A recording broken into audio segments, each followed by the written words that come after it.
ಓಂ ಪ್ರಾಣಸ್ತಥಾನುಗಮಾತ್ ಓಂ ತಂ ದೇವಾ ಪ್ರಾಣಯಂತ. ಈ ಸೂತ್ರದಲ್ಲಿ ಆಚಾರ್ಯರು ಭಾಷ್ಯದಲ್ಲಿ ಏನು ಕೆಲವು ವೇದವಾಕ್ಯಗಳನ್ನು ಉದ್ಧರಿಸಿದ್ದಾರೆ. ಇದೆಲ್ಲ ಐತರೇಯ ಆರಣ್ಯಕ ಅರ್ಥಾತ್ ಐತರೇಯ ಉಪನಿಷತ್ತು.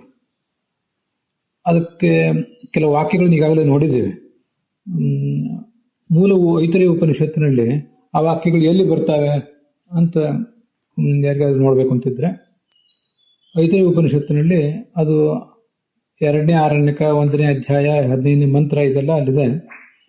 ಮೂಲ ಅಲ್ಲಿರುವುದು ತಂ ದೇವಾ ಪ್ರಾಣಯಂತ ಸಪ್ರಣೀತಃ ಪ್ರಾತಾಯತ ಪ್ರಾತಾಯೀತಿ ತತಃ ಪ್ರಾತರಭವತ್ ಸಮಗಾದೀತಿ ತತ್ ಸಾಯಮಭವತ್ ಅಹರೇವ ಪ್ರಾಣೋ ರಾತ್ರಿರಪಾನಃ ಅಂತ ಇಷ್ಟು ಪೂರ್ಣ ಮಂತ್ರ. ಆ ಪೂರ್ಣ ಮಂತ್ರವು ನಮ್ಗೆ ಗೊತ್ತಿರಬೇಕು. ಸ್ವಲ್ಪ ಆಚಾರ್ಯ ಬರೆದಿರೋ ಭಾಷೆನೂ ಗೊತ್ತಿದ್ರೆ ಅದು ಪೂರ್ಣವಾಗಿ ಅರ್ಥ ಆಗ್ತದೆ. ಅದಕ್ಕಾಗಿ ಮತ್ತೆ ಇನ್ನೊಂದು ಬಾರಿ ಆ ಮಂತ್ರಗಳನ್ನ ನಾವು ಅವಲೋಕಿಸ್ತಾ ಇದ್ದೇವೆ. ದೇವತೆಗಳು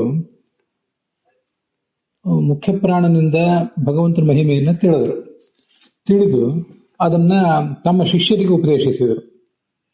ಹಾಗೆ ಕೇವಲ ಭಗವಂತನ ಮಹಿಮೆಯನ್ನು ಮಾತ್ರ ಅಲ್ಲ, ಮುಖ್ಯ ಪ್ರಾಣನ ಮಹಿಮೆಯನ್ನು ಕೂಡ ಅವರು ಉಪದೇಶಿಸಿದರು. ಈಗ ಆ ದೇವತೆಗಳ ಶರೀರದಲ್ಲಿ ಈಗೇನು ಉಪದೇಶದ ಮೂಲಕ ಬಂತಲ್ಲ, ಉಪದೇಶದ ಮೂಲಕ ಜ್ಞಾನ ಮಾತ್ರ ಬರುವುದಲ್ಲ, ಆಯಾ ಭಗವಂತನ ರೂಪಗಳು ಕೂಡ, ಭಗವಂತನ ಮುಖ್ಯ ಪ್ರಾಣನ ರೂಪಗಳು ಕೂಡ ಅಲ್ಲಿ ಬರ್ತವೆ ಅಂತ ಅದನ್ನು ವರ್ಣನೆ ಮಾಡ್ತಾರೆ.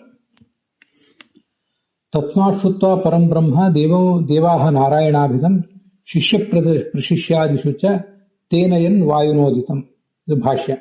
ವಾಯುನಾ ಉದಿತಂ, ಪರಮಾತ್ಮನ ಮುಖ್ಯ ಪ್ರಾಣದಿಂದ ಹೇಳಲ್ಪಟ್ಟ ಆ ತತ್ವವನ್ನು, ನಾರಾಯಣಾಭಿಧಂ ತತ್ವಂ ಶಿಷ್ಯ ಪ್ರಶಿಷ್ಯಾದಿಷು ಅನಯನ್, ಅಲ್ಲಿ ಅವರು ವರ್ಣಿಸಿದರು.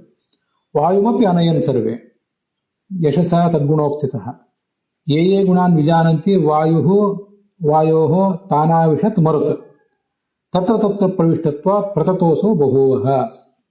ಈಗ ಇದು ನಾವಿಲ್ಲಿ ಗಮನಿಸಬೇಕಾದ್ದು. ವಾಯೋಃ ತಾನಾವಿಷತ್ ಮರುತ್. ಯಾರ್ಯಾರು ಹೀಗೆ ಆ ವಾಯುವಿನ ಗುಣಗಳನ್ನು ಕೇಳಿ ತಿಳ್ಕೊತಾರ ಅವರಲ್ಲೆಲ್ಲ ಕಿವಿಯ ಮೂಲಕ ಹೀಗೆ ವಾಯು ಪ್ರವಿಷ್ಟನಾದ. ಹೀಗೆ ಎಲ್ಲಾ ಕಡೆ ಅವನು ಪ್ರವಿಷ್ಟನಾಗಿದ್ದರಿಂದ ಅವನಿಗೆ ಪ್ರತತ ಅಂತ ಹೀಗೆ ಹೆಸರು. ಪ್ರತತನಾದ್ರಿಂದ ಅವನಿಗೆ ಪ್ರಾತಃ ಅಂತ ಹೀಗೆ ಹೆಸರು ಕೇಳಿ ಬರ್ತದೆ. ಮುಖ್ಯ ಪ್ರಾಣ ಪ್ರವೇಶ ಮಾಡುವುದರಿಂದ ಪರಮಾತ್ಮನು ಕೂಡ ಪ್ರವೇಶ ಮಾಡಿಯೇ ಮಾಡ್ತಾನೆ. ಅದು ಹೇಗೆ ಅಂದ್ರೆ, ಯಸ್ಮಿನ್ ಸ್ಥಿತಿ ಸ್ಥಾಸ್ಯಾಮಿ ಅಂತ ಭಗವಂತನೇ ಹಿಂದೆ ಒಂದ್ ಕಡೆ ಐತರೇಯ ಉಪನಿಷತ್ತಿನಲ್ಲೇ ಅಥವಾ ಬೇರೆ ಉಪನಿಷತ್ತಿನಲ್ಲಿ ಒಂದ್ ಕಡೆ ಹೇಳಿದ್ದೇವೆ. ಷಟ್ಪ್ರಶ್ನ ಉಪನಿಷತ್ತು ಇರಬೇಕು. ಯಾರು ಇದ್ದರೆ ನಾನು ಇದ್ದೇನು, ಯಾರು ಹೊರಟು ಹೋದ್ರೆ ನಾನು ಕೂಡ ಹೊರಟು ಹೋಗ್ತೇನೋ ಅಂಥವನೊಬ್ಬನನ್ನ ನಾನು ಬಯಸ್ತೀನಿ ಅಂತ ಪರಮಾತ್ಮ ಹೇಳಿದ್ದಿದೆ. ಅದಕ್ಕಾಗಿ ಭಗವಂತ ಇದ್ರೆ, ಅದು ಮುಖ್ಯ ಪ್ರಾಣಿ ಇದ್ರೆ ಭಗವಂತನು ಕೂಡ ಅಲ್ಲಿದ್ದೇ ಇರ್ತಾನೆ. ಹೀಗಾದರ ತಾತ್ಪರ್ಯ ಆಗ್ತದೆ. ಆದ್ರಿಂದ ಮುಖ್ಯ ಪ್ರಾಣ ಬಂದಾಗ ಭಗವಂತನು ಕೂಡ ಅಲ್ಲಿ ಬಂದೇ ಬರ್ತಾನೆ. ಇದು ನಮಗೂ ಎಲ್ರಿಗೂ ಕೂಡ ಗೊತ್ತಿರಬೇಕಾದಂತ ಸಂಗತಿ. ಅವ್ರ ಮಹಿಮೆಯನ್ನು ತಿಳಿದಾಗ ಅವರ ರೂಪಗಳು ಕೂಡ ಮೊದಲಿಂದಲೂ ಇದ್ದೇ ಇರ್ತಾವಾದ್ರು ಮತ್ತು ವಿಶೇಷವಾಗಿ ಅಲ್ಲಿ ಬಂದು ಕೂತ್ಕೊಳ್ತವೆ. ಇದು ತಮ್ ದೇವಾಹ ಪ್ರಾಣಯಂತ ಅಂತನ್ನುವಂಥ ವೇದವಾಕ್ಯದ್ದು. ಸಯೇಶೋಸುಹು ಸಯೇಶ ಪ್ರಾಣ ಅಂತ ಮುಂದಿದು 2ನೇ ಪ್ರಪಾಠಕ 1ನೇ ಅಧ್ಯಾಯ ಅಲ್ಲಿ 8ನೇ ಮಂತ್ರ ಅಂತ ಹೀಗೆ ಕೇಳಿ ಬರ್ತದೆ. 2:1-8 ಅಂತ. ಇಲ್ಲಿ ಸಯೇಷ ಸುಹು ಸಯೇಷ ಪ್ರಾಣ ಸಯೇಷ ಭೂತಿಶ್ಚ ಅಂತ ಹೀಗೆ ಅದು ಮಂತ್ರ ಇದೆ. ಆ ಭಗವಂತ ಅಸು ಅಂತ ಕರೆಸ್ಕೊಂಡಿದ್ದಾನೆ. ಯಾಕೆಂದ್ರೆ ದುರ್ಜನರನ್ನ, ತನ್ನ ಭಕ್ತರ ಅಳದೇ ಇದ್ದವರನ್ನ ಅವನು ತಮಸ್ಸಿನಲ್ಲಿ ತಗೊಂಡು ಹೋಗಿ ಬಿಸಾಕ್ತಾನೆ. ಅದು ಅಸುಕ್ಷೇಪಣೆ ಅಂತ ಧಾತು. ಆ ಥರ ಇರೋದ್ರಿಂದ ಅಸನಾತ್ ಭಗವಾನ್ ಸೋಸುಹು ಸರ್ವಸ್ಯಾಪಿ ಜನಾರ್ದನ, ಪ್ರತಿಯೊಬ್ಬರನ್ನು ಕೂಡ ತಗೊಂಡು ಹೋಗಿ ಹಾಕ್ತಾನೆ. ದುಷ್ಟರನ್ನು ದುರ್ಗತಿಯಲ್ಲಿ ಹಾಕ್ತಾನೆ, ಮತ್ತೆ ಸಜ್ಜನರನ್ನು ಮುಕ್ತಿಯಲ್ಲಿ ಹಾಕ್ತಾನೆ ಅಂತ ಹೀಗೆ ತಿಳ್ಕೋಬೇಕು.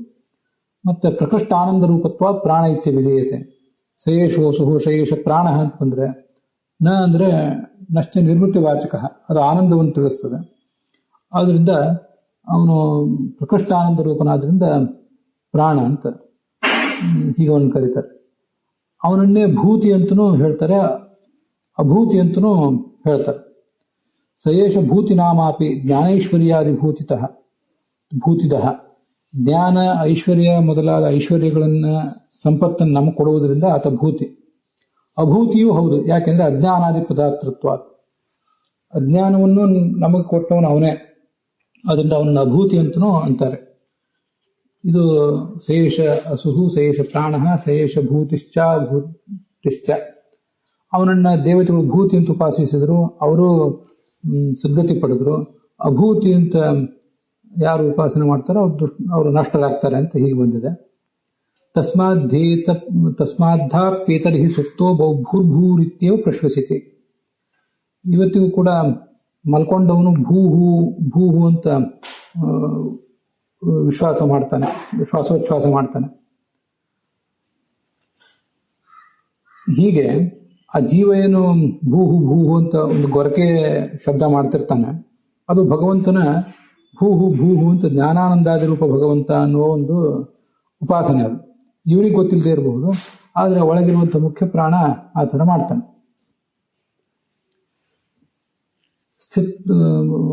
ಅದ್ಯಾಪಿ ಪ್ರಧಾನ ಮಾರುತಃ ಸುಪ್ತೇಷು ಸ್ಥಿತ್ವ ತಂ ಭೂರ್ಭೂರಿತ್ಯವ ಶಂಸತಿ. ಭೂ ಶಬ್ದಾರ್ಥೋ ಭೂತಿ ರೀತಿ. ಭೂಹು ಅಂತಂದ್ರೆ ಭೂತಿ ಅಂತಾನೆ ಅದರ ಅರ್ಥ. ಇದು ಸಯೇಷ ಅಸುಹು ಸಯೇಷ ಪ್ರಾಣ ಸಯೇಷ ಭೂತಿಶ್ಚ ಅಂತನ್ನುವ ಆ ಮಂತ್ರ, ಅದರ ಪ್ರಸಂಗ ಇದು. ಮುಂದಿನ ಮಂತ್ರ ತಾವಾಯಿತ ಸರ್ವಾರ್ಚಃ ಸರ್ವೇ ವೇದಾಃ ಸರ್ವೇ ಘೋಷಾಃ ಏಕೈವ ವ್ಯಾಹೃತಿಃ ಪ್ರಾಣ ಏವ ಪ್ರಾಣರ್ಚ ಇತ್ಯೇವ ವಿದ್ಯಾತ್ ಅಂತ ಮುಂದಿನ ಮಂತ್ರ. ಎಲ್ಲಾ ಋಕ್ಕಗಳು, ಎಲ್ಲಾ ವೇದಗಳು, ಎಲ್ಲಾ ಧ್ವನಿಗಳು ಒಂದೇ ರೀತಿಯಿಂದ, ಅವುಗಳೆಲ್ಲರದ್ದು ತಾತ್ಪರ್ಯ ಒಂದೇ, ನಿರ್ದೋಷ ಗುಣಪೂರ್ಣನಾದ ಭಗವಂತನನ್ನು ಹೇಳುವಂತಹ ನಾಮಗಳು ಅಂತ ಈ ರೀತಿಯಾಗಿ ಅದರ ಅರ್ಥ. ಅದಕ್ಕೆ ಭಾಷ್ಯ ಹೀಗಿದೆ: ಏವಂ ಋಷಿಷು ಶಬ್ದೇಶು ಚ ವ್ಯವಹರಿಯಮಾಣಾನಿ ಸರ್ವಾಣಿ ನಾಮಾನಿ ವಿಷ್ಣುರೇವ ಮುಖ್ಯತಃ.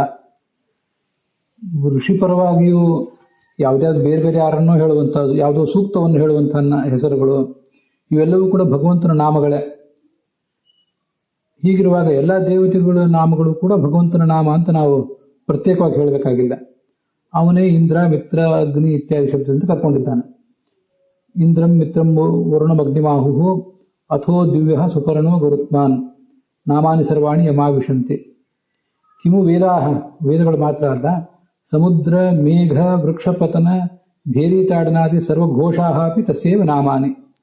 ಇವೆಲ್ಲ ಶಬ್ದಗಳು ಕೂಡ ಸಮುದ್ರದ ಘೋಷ, ಮತ್ತೆ ಮೇಘದ ಗರ್ಜನೆ, ಮರಗಳು ಬೀಳುವ ಶಬ್ದ ಅಂತಿದೆ, ಸಮುದ್ರದ ಪತನ ಅಂತಿದೆ, ಈ ವೃಕ್ಷಗಳ ಪತನ ಅಂತ, ಅವು ಕತ್ತರಿಸಿ ಬೀಳುವಂತಹ ಶಬ್ದ. ಮತ್ತೆ ನನಗೆ ಅನಿಸ್ತದೆ ವೃಕ್ಷ ಪತನ ಅಂತಲ್ಲಿದೆಯಲ್ಲ, ಪತನ ಅಂದ್ರೆ ಕೇವಲ ಕತ್ತರಿಸಿ ಬೀಳುವುದು ಮಾತ್ರ ಅಲ್ಲ. ನಂದೊಂದು ವ್ಯಾಖ್ಯಾನ ಇದು, ಮುಂದೆ ನಾವು ಐತರಿ ಉಪನಿಷತ್ ಭಾಷ್ಯವನ್ನ ವಿವರವಾಗಿ ನೋಡಿದಾಗ ಗೊತ್ತಾಗ್ತದೆ. ಸುಮ್ಮನೆ ಈಗ ಹೊಳೆದದ್ದನ್ನು ಹೇಳ್ತೇನೆ ಅಷ್ಟೇ. ವೃಕ್ಷ ಪತನ ಅಂದ್ರೆ ಪತಲ್ ಗತ ಅಂತಿದೆಯಲ್ಲ, ಅದರಿಂದ ಅವು ಕತ್ತರಿಸಿ ಬೀಳುವುದು ಮಾತ್ರ ಅಲ್ಲ, ವೃಕ್ಷಗಳು ಒಂದ್ ಕಡೆ ಇದ್ದಲ್ಲೇನೆ ಬಲವಾದ ಬೀಸು ಗಾಳಿಗೆ ಶಬ್ದ ಮಾಡ್ತಿರ್ತಾವೆ. ಬಾಳೆ ಗಿಡಗಳಾಗಲಿ ಮತ್ತೆ ಯಾವುದೇ ಗಿಡಗಳಾಗಲಿ, ಎತ್ತರವಾದ ಗಿಡಗಳು ಶಬ್ದ ಮಾಡ್ತಿರ್ತವೆ. ಆ ಶಬ್ದ ಅಂತ ನಾವು ತಿಳ್ಕೊಳ್ಳೋದು ಅಂತ ನನಗೆ ಕಾಣಿಸ್ತದೆ ವೃಕ್ಷಪತನ. ಮುಂದೆ ಭೇರಿ ತಾಡನ ನಗಾರಿಯ ಶಬ್ದಗಳು, ಸರ್ವೇ ಘೋಷಾಃ ಅಪಿ ತಸ್ಯೇವ ನಾಮಾನಿ ಯಥಾಯೋಗ್ಯಂ ಯೋಜನೀಯಾನಿ. ಎಲ್ಲ ರೀತಿ ಹೀಗೂ ಕೂಡ ಅದನ್ನೇ ನಾವು ತಿಳ್ಕೊಳ್ಬೇಕು. ಈ ಸಂದರ್ಭದಲ್ಲಿ ಬಹಳ ಹಿಂದೆ ನೋಡಿದ್ದೊಂದು, ನಾನು ಅಧ್ಯಯನ ಮಾಡಿದೊಂದು ವಿಷಯ ನನ್ನ ಗಮನಕ್ಕೆ ಬರ್ತದೆ. ಅಂತರ್ಜಾಲದಲ್ಲಿ ನಾನು ಏನೋ ಅನ್ವೇಷಣೆ ಮಾಡ್ತಿದ್ದಾಗ ಈ ಗ್ರಹಗಳು, ಶನಿ ಮೊದಲಾದ ಗ್ರಹಗಳು ಸುತ್ತುವಾಗ ಏನೊಂದು ಶಬ್ದ ಆಗ್ತದೆ, ಅವು ತಮ್ಮ ಕಕ್ಷೆಯಲ್ಲಿ ತಾವು ಸುತ್ತಿರ್ತವಲ್ಲ, ಅದೇನು ಶಬ್ದ ಆಗ್ತದೆ ಅಂತ ಅನ್ನೋದನ್ನ ಯಾರೋ ವಿಜ್ಞಾನಿಗಳು ಅದು ಯಾವ ಉಪಕರಣದ ಮೂಲಕ ಅವರು ಸಂಗ್ರಹಿಸಿಟ್ಟಿದಾರೋ ಗೊತ್ತಿಲ್ಲ, ಅದು ಬಹಳ ವೇಗವಾಗಿ ಒಂದು ಶಬ್ದ ಆಗ್ತಿತ್ತು. ಬಹಳ ವೇಗವಾಗಿ ಸುತ್ತಿರ್ತಾವು. ನಮ್ಮ ಭೂಮಿ ಸುತ್ತುವಾಗಲೂ ಅಂಥದ್ದೊಂದು ಶಬ್ದ ಆಗ್ತಿರಬಹುದು. ಒಂದು ರೀತಿಯಾದ ರಮ್ ರಮ್ ಅನ್ನುವಂಥ ಶಬ್ದ ನನಗಲ್ಲಿ ಕೇಳಿ ಬಂತು ಅಂತರ್ಜಾಲದಲ್ಲಿ. ಅದು ಕೂಡ ನಮಗೆ ಈ ಪಾಪ ಪುರುಷ ವಿಸರ್ಜನೆ ಮಾಡುವಾಗ ಎಂ ಅನ್ನೋದು ವಾಯು ಬೀಜ, ರಂ ಅನ್ನೋದು ಅಗ್ನಿ ಬೀಜ, ಓಂ ಅನ್ನೋದು ವರುಣ ಬೀಜ ಅಂತ ಅನ್ನೋದು ಕೇಳಿ ಗೊತ್ತಿದೆ. ಈಗ ಯಕಾರ ರಕಾರಾದಿಗಳಿಂದಲೂ ಭಗವಂತ ವಾಚ್ಯ ಅಂತ ಅನ್ನೋದು ಗೊತ್ತಿದೆ. ಹೀಗೆ ವಾಯು ಬೀಜ ನಮ್ಮನ್ನ ಶೋಷಿಸ್ತದೆ. ರಂ ಅನ್ನುವ ನಮ್ಮ ಪಾಪ ಪುರುಷನನ್ನ ವಾಯು ಬೀಜ ಶೋಷಿಸ್ತದೆ, ವಾಯು ಬೀಜಾಕ್ಷರ, ಮತ್ತೆ ಅದರಿಂದ ವಾಚ್ಯನಾದ ಭಗವಂತ. ರಂ ಅನ್ನುವ ಅಗ್ನಿ ಬೀಜಾಕ್ಷರ ಆ ಪಾಪ ಪುರುಷನನ್ನು ಸುಟ್ಟು ಹಾಕ್ತದೆ. ಮತ್ತೆ ಓಂ ಅನ್ನುವ ವರುಣ ಬೀಜ ನಮ್ಮ ದೇಹವನ್ನು ಅಮೃತ ವೃಷ್ಟಿಯಿಂದ ತೋಯಿಸ್ತದೆ. ಇಷ್ಟೆಲ್ಲ ಬಂದಿದೆ. ಹೀಗೆ ನನಗೆ ನೆನಪಿರೋದು ಆ ಶನಿಗ್ರಹ ಅಂತ. ಶನಿಗ್ರಹದ ಸುತ್ತುವ ಶಬ್ದ ಒಂದು ರೀತಿ ರಂ ಅಂತ ನನ್ನ ಕಿವಿಗೆ ಕೇಳಿಸ್ತದೆ. ಆದ್ರಿಂದ ಬರೇ ಸಮುದ್ರ ಘೋಷ ಇತ್ಯಾದಿ ಮಾತ್ರ ಅಲ್ಲ, ಇವೆಲ್ಲ ಕಡೆ ಇವು ಬೇರೆ ಬೇರೆ ಕಡೆನೂ ಕೂಡ ಬಂದಿದೆ. ಈ ಗೆಜ್ಜೆಯ ಶಬ್ದ, ಸಮುದ್ರ ಕಡಿಯುವ ಶಬ್ದ ಇತ್ಯಾದಿ ಎಲ್ಲ ಶಬ್ದಗಳು ಕೂಡ ಭಗವಂತನನ್ನೇ ಹೇಳ್ತವೆ. ಅದು ಒಂದನ್ನು ನಾವು ಅನುಸಂಧಾನ ಮಾಡಬೇಕು. ಘಂಟೆ ಅನ್ನೋದು ಸ್ವರಿತಕ್ಕೆ ವಾಚಕವಾದ್ದರಿಂದ ಅದು ಬೇರೆ ಎಲ್ಲವೂ ಕೂಡ ವಿಷ್ಣುವಿಗಿಂತ ಕಡಿಮೆ ಅಂತ ಅನ್ನೋದನ್ನು ಹೇಳ್ತದೆ. ಹೀಗೆ ತದಪೇಕ್ಷೆಯ ಅನ್ಯನೀಚತ್ವಂ ಘಂಟಾದ್ಯ ಸ್ವರಿತಾತ್ಮಕ ಅನ್ನೋದು ಮೂಲ ಶ್ಲೋಕ, ಆಚಾರ್ಯ ಇತರೆಯ ಭಾಷ್ಯದಲ್ಲಿರುವಂತಹ ಶ್ಲೋಕ. ಘಂಟಾದ್ಯ ಸ್ವರಿತಾತ್ಮಕ ವದಂತಿ, ಇದು ಮುಂದಿನ ಉತ್ತರಾರ್ಧ ನಾನು ನನ್ನ ಅನುಸಂಧಾನಕ್ಕಾಗಿ ಮಾಡಿಕೊಂಡದ್ದು. ವದಂತಿ ಅತಃ ವಾದಯಾಮಿ, ಆದ್ದರಿಂದ ನಾನು ಅದನ್ನು ಹೇಳ್ತೇನೆ, ಘಂಟೆಯನ್ನು ನುಡಿಸ್ತೇನೆ. ಯಾಕೆಂದ್ರೆ ಅದು ಕೂಡ ಓಂಕಾರವಾಚಕವಾದದ್ದು. ಘಂಟಾ ಓಂಕಾರ ವಾಚಿನಿ ಅಂತ ಹೀಗೊಂದು ಶ್ಲೋಕ. ಅಥ ದೇವರಥಃ ತಸ್ಯ ವಾಗ್ಬುದ್ಧಿ ಅಂತ ಶ್ಲೋಕ ಏನಿದೆ, ಇದು ಐತರೆಯ ಆರಣ್ಯಕದಲ್ಲಿ ದ್ವಿತೀಯಾರಣ್ಯಕದಲ್ಲಿ ತೃತೀಯ ಅಧ್ಯಾಯ, ಅಲ್ಲಿ 8ನೇ ಮಂತ್ರ. ಆ ತೃತೀಯಾಧ್ಯಾಯದಲ್ಲಿ 8ನೇ ಮಂತ್ರ, ಅದರ ವಿವರಗಳನ್ನ ಮತ್ತೆ ಅಲ್ಲಿ ಆತೇನ ಯಾತಂ ಮನಸೋ ಜವೀಯಸ ನಿಮಿಷಶ್ಚಿಜ್ಜವೀಯಸ ಇತಿ ಅಂತ ಉಪನಿಷತ್ತು ಋಗ್ವೇದವನ್ನು ಕೋಟ್ ಮಾಡಿದೆ. ಆ ಮಂತ್ರವನ್ನು ಕೂಡ ನಾವು ಈ ಹಿಂದೆನೆ ನೋಡಿದ್ದೇವೆ. ಮುಂದೆ ತತ್ವಪ್ರಕಾಶಿಕಾದಲ್ಲಿ ನಾನು ಸೈದ್ಧಾಂತಿಕ ಲಿಂಗತ್ವಪಿ ಪೂರ್ವಪಕ್ಷ ಲಿಂಗಮೇವ ಬಲವತ್ ಅಂತ ವಾಕ್ಯ ನಾವು ನೋಡಬೇಕು. ಅದನ್ನ ಈಗಾಗಲೇ ಒಂದ್ಸರಿ ನೋಡಿದ್ದೇವೆ. ಈ ನಾವು ಪೂರ್ವಪಕ್ಷವನ್ನು ಹೇಳಲಿಕ್ಕೂ ಲಿಂಗವನ್ನು ಆಶ್ರಯಿಸಿದ್ವಿ. ಅದು ಇಂದ್ರಿಯ ಗಣ ಸಹಪಠಿತತ್ವ ಅಂತ. ನೀವು ಸಿದ್ಧಾಂತ ಹೇಳುವಾಗಲೂ ಕೂಡ ಲಿಂಗವನ್ನೇ ಆಶ್ರಯಿಸಿದೆ. ಆದರೆ ನೀವು ಹೇಳುವಂಥ ಲಿಂಗಕ್ಕಿಂತ, ಸಿದ್ಧಾಂತಿಗಳು ಹೇಳುವ ಲಿಂಗಕ್ಕಿಂತ ಪೂರ್ವಪಕ್ಷಿಗಳು ಹೇಳುವ ಲಿಂಗವೇ ಬಲವಾಗಿದೆಯಲ್ಲ. ಯಾಕೆಂದ್ರೆ ಅದು ನಿರವಕಾಶ ಆಗಿದೆ, ಇಂದ್ರಿಯಗಣ ಪಠಿತತ್ವ ಅಂತ ಅನ್ನೋದು. ಅದಕ್ಕೆ ಸಿದ್ಧಾಂತಿಗಳು ಹೇಳ್ಬೋದು ನಾವು ಅನೇಕ ಲಿಂಗಗಳನ್ನು ಹೇಳಿದ್ದೀವಲ್ಲ ಅಂತ. ಅದಕ್ಕೆ ಅವರು ಉತ್ತರ ಹೇಳ್ತಾರೆ, ಪೂರ್ವಪಕ್ಷದವರು, ಅನೇಕ ಲಿಂಗಗಳನ್ನು ನೀವು ಹೇಳಿರಬಹುದು, ಬಾಹುಲ್ಯೇನ ಬಲವತ್ವಪಿ ಸ್ವಭಾವ ಬಲಿನಃ ಪ್ರಾಬಲ್ಯ. ಎಲ್ಲಿ ಬಹಳ ಜನರ ವಿರೋಧ ಒಂದು ಕಡೆ ಇರ್ತದೆ, ಸ್ವಾಭಾವಿಕವಾಗಿ ಬಲಿಷ್ಠನ ಉಪಸ್ಥಿತಿ ಮತ್ತೊಂದು ಕಡೆ ಇರ್ತದೆ. ಆವಾಗ ಅಂಥ ಸಂದರ್ಭದಲ್ಲಿ ಸ್ವಾಭಾವಿಕವಾಗಿ ಬಲಿಷ್ಠವಾದ ಪ್ರಮಾಣಕ್ಕೆ ನಾವು ಬೆಲೆ ಕೊಡಬೇಕು. ಬಾಹುಲ್ಯೇನ ಬಲವತಃ, ಬಹು ಎಂಬ ಕಾರಣದಿಂದ ಬಲಿಷ್ಠವಾದ ಪ್ರಮಾಣ ಸಮುಚ್ಚಯಕ್ಕಿಂತ ಸ್ವಭಾವತಃ ಬಲಿಷ್ಠವಾದ ಪ್ರಮಾಣವೇ ಪ್ರಬಲ ಅಂತ ಅವ್ರ ಪ್ರಶ್ನೆ. ಯಥಾಹು, ಇದು ತತ್ವನಿರ್ಣಯದಲ್ಲಿ ಬಂದದ್ದು. ತಯೋ ಸ್ವಭಾವೋ ಬಲವಾನ್ ಉಪಜೀವ್ಯಾಧಿಕಶ್ಚ ಸಹ ಅಂತ. ಪ್ರಾಬಲ್ಯಂ ದ್ವಿವಿಧಂ ಅಂತ ಹೀಗೆಲ್ಲ ಬಂದು ತತ್ವನಿರ್ಣಯದಲ್ಲಿ ಬಂದಿದೆ. ಅಥವಾ ಕಥಂ ತೈಹಿ ವಿಷ್ಣುತ್ವ ನಿಶ್ಚಯ, ಅದರಿಂದ ನೀವು ಬಹಳ ಪ್ರಮಾಣಗಳನ್ನು ಇಟ್ಕೊಂಡು, ಬಹಳ ಲಿಂಗಗಳನ್ನು ಇಟ್ಕೊಂಡು ಆ ಮೂಲಕ ಪ್ರಾಣ ಅಂದ್ರೆ ವಿಷ್ಣು ಅಂತ ಹೇಗೆ ತೀರ್ಮಾನ ಮಾಡಿದ್ರಿ? ಇತ್ಯತಃ ಲಿಂಗಾನಾಂ ಅನ್ಯಥಾ ಸಿದ್ಧತಾಂ ಚ ಸ್ಮೃತ್ಯಾ ಸಾಧಯತಿ. ಈ ನೀವು ಏನು ಲಿಂಗಗಳನ್ನು ಹೇಳಿದ್ರಲ್ಲ ಪೂರ್ವಪಕ್ಷದವರು, ಇವೆಲ್ಲ ಲಿಂಗಗಳು ಕೂಡ ಯಾವ ಲಿಂಗವೂ ನಿಮಗೆ ಸಾಧಕ ಆಗೋದಿಲ್ಲ. ಅವೆಲ್ಲ ಅನ್ಯಥಾ ಸಿದ್ಧ, ಅಂದ್ರೆ ಬೇರೆ ರೀತಿಯಾಗಿ ಅದಕ್ಕೆ ಅರ್ಥ ಮಾಡಬಹುದು. ಮುಖ್ಯ ಪ್ರಾಣ ಅಂತಾನೆ ನಾವು ಅದನ್ನ ಮಾಡಬೇಕಾಗಿಲ್ಲ. ಇದನ್ನ ಹೀಗೆ ಅನ್ಯಥ ಬೇರೆ ರೀತಿಯಾಗಿ ಅದಕ್ಕೆ ಅರ್ಥ ಮಾಡಿ ನಾವು ಅದನ್ನು ಸಮರ್ಥನೆ ಮಾಡಬಹುದು ಅಂತ ಅನ್ನೋದನ್ನ ಸ್ಮೃತಿಯ ಮೂಲಕ ಸಾಧನೆ ಮಾಡ್ತಾ ಇದ್ದಾರೆ. ಭಾವದೀಪ ಟಿಪ್ಪಣಿಯಲ್ಲಿ 610ನೇ ಪುಟದಲ್ಲಿ ಅನ್ಯಥಾ ಸಿದ್ಧತಾಂಚ ಅಂತಿದೆ ನೋಡಿ. ಅನ್ಯಥಾ ಸಿದ್ಧತಾಂಚ ಅಂತ ಅನ್ನೋದಕ್ಕೆ ಹೀಗೆ ಅರ್ಥ ಹೇಳ್ತಾರೆ. ನ ಕೇವಲಂ ಬಾಹುಲ್ಯಂ, ನೀವು ಪೂರ್ವಪಕ್ಷಿಗಳು ಇಂದ್ರಿಯಗಣ ಪಠಿತತ್ವ ಅನ್ನುವ ಒಂದು ಲಿಂಗವನ್ನು ಆಶ್ರಯಿಸಿದ್ದೀರಿ, ಅದು ಸ್ವಭಾವತಃ ಬಲಿಷ್ಠ ಆಗಿದೆ ಅಂತ ಇದ್ದೀರಿ. ನಾವು ಅನೇಕ ಲಿಂಗಗಳನ್ನು ಆಶ್ರಯಿಸಿದ್ದೀವಿ. ಆದರೆ ಆ ಅನೇಕ ಲಿಂಗಗಳನ್ನು ಆಶ್ರಯಿಸಿರುವುದು ಮಾತ್ರ ಅಲ್ಲ, ಅದು ನೀವು ಹೇಳುವ ಲಿಂಗಗಳೆಲ್ಲವೂ ಅನ್ಯಥಾ ಸಿದ್ದು, ಅದು ಅನನ್ಯಥಾ ಸಿದ್ಧವೂ ಆಗಿದೆ. ನಾನು ಹೇಳುವಾಗ ಅನ್ಯಥಾ ಸಿದ್ಧ ಅಂತ ಅಲ್ಲೆಲ್ಲ ಓದ್ಬಿಟ್ಟೆ. ಅನನ್ಯಥಾ ಸಿದ್ಧ ಅಂತ ಅದರ ತಾತ್ಪರ್ಯ. ವಿಷ್ಣುವನ್ನು ಬಿಟ್ಟರೆ ಬೇರೆ ಕಡೆ ಅದನ್ನು ಹೊಂದಿಸ್ಲಿಕ್ಕೆ ಸಾಧ್ಯ ಇಲ್ಲ, ಹಾಗರ್ಥ. ನಾನು ಹೇಳುವಾಗ ಅನ್ಯಥಾ ಈ ದೇವತೆಗಳನ್ನು ಬಿಟ್ಟು ಬೇರೆ ರೀತಿ ಅದನ್ನು ವ್ಯಾಖ್ಯಾನ ಮಾಡ್ಲಿಕ್ಕೆ ಸಾಧ್ಯ ಇದೆ ಅಂತ ಹೇಳಿದೆ. ಅದು ಪ್ರಮಾದದಿಂದ ಆದದ್ದು, ಹಾಗಲ್ಲ. ಅನನ್ಯಥಾ ಸಿದ್ಧ. ಅನನ್ಯಥಾ ಸಿದ್ಧ ಅಂದ್ರೆ ಈ ಭಗವಂತನನ್ನು ಬಿಟ್ಟರೆ ಬೇರೆ ರೀತಿಯಾಗಿ ಅರ್ಥ ಮಾಡ್ಲಿಕ್ಕೆ ಸಾಧ್ಯವೇ ಇಲ್ಲ. ಇದು ಅನನ್ಯಥಾ ಸಿದ್ಧತಾಂಚ ಅಂತ ಅದನ್ನು ಸ್ಮೃತಿಯ ಮೂಲಕನೇ ತೋರಿಸ್ತಾರೆ. ಅಲ್ಲಿ ಸ್ಮೃತಿಯಲ್ಲಿ, ಅಂದರೆ ಪುರಾಣ ವಾಕ್ಯದಲ್ಲಿ ವಿಷ್ಣು ಅಂತ ನೇರವಾಗಿ ಹೇಳಿರೋದ್ರಿಂದ ಅವನನ್ನು ಬಿಟ್ಟು ಬೇರೆ ಯಾರನ್ನು ನಿಮ್ಗೆ ಅರ್ಥ ಮಾಡ್ಲಿಕ್ಕೆ ಬರೋದಿಲ್ಲ ಅಂತ ತಾತ್ಪರ್ಯ. ವಿಷ್ಣುಮೇವಾನಯನ್ ದೇವಾಹ ವಿಷ್ಣುಂ ಭೂತಿಂ ಉಪಾಸತೆ ಸಯೇವ ಸರ್ವವೇದೋಕ್ತಃ ತದ್ರಥೋ ದೇಹ ಉಚ್ಯತೆ ಇತಿ ಸ್ಕಾಂದೆ. ಪೂರ್ವ ಪಕ್ಷಿಗಳು ತಮ್ಮ ಲಿಂಗವನ್ನು ತಾವು ನಿರವಕಾಶ ಅಂತ ತಿಳ್ಕೊಂಡಿದ್ರು. ಅದು ಸ್ವಭಾವತಃ ಬಲಿಷ್ಠವಾದ್ದು. ಇಂದ್ರಿಯಗಳ ಪಠಿತತ್ವ ಅನ್ನೋ ಲಿಂಗ ಅದು ನಿರವಕಾಶ ಅಂತ ತಿಳ್ಕೊಂಡಿದ್ರು. ಆದರೆ ಅವರು ತಿಳ್ಕೊಂಡಿದ್ದು ನಿರವಕಾಶ ಅಲ್ಲ, ನಮ್ಮ ಲಿಂಗವೇ ನಿರವಕಾಶ. ಮತ್ತದು ಬಹು ಕೂಡ. ನಾವು ತೋರಿಸಿದ ಲಿಂಗಗಳು ಬಹು ಆಗಿವೆ, ನಿರವಕಾಶವೂ ಆಗಿದೆ. ಆ ನಿರವಕಾಶ ಅಂತ ಅನ್ನೋದನ್ನೇ ಅನನ್ಯಥಾ ಸಿದ್ಧ ಎಂಬ ಶಬ್ದದಿಂದ ಹೇಳಿದರು.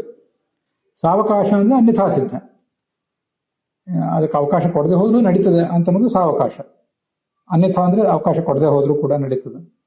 ನಿರವಕಾಶ ಅಂದ್ರೆ ಇಲ್ಲಿ ಬಿಟ್ಟರೆ ಬೇರೆ ಕಡೆ ಅವಕಾಶವೇ ಇಲ್ಲ, ಈ ತರ ನಾವು ಪರಿಸ್ಥಿತಿಯನ್ನು ಒಪ್ಕೊಳ್ಳದೆ ಹೊರತು ಬೇರೆ ಅವಕಾಶವೇ ಇಲ್ಲ ಅಂದ್ರೆ ನಿರವಕಾಶ. ಅದೇ ಅನನ್ಯಥಾ ಸಿದ್ಧ. ಇಲ್ಲಿ ವಿಷ್ಣು ಅಂತ ಅರ್ಥ ಮಾಡಿದ್ರೆ ಅದಕ್ಕೆ ಬೇರೆ ಮಾರ್ಗವೇ ಇಲ್ಲ ಅಂತ ಅದರ ತಾತ್ಪರ್ಯ.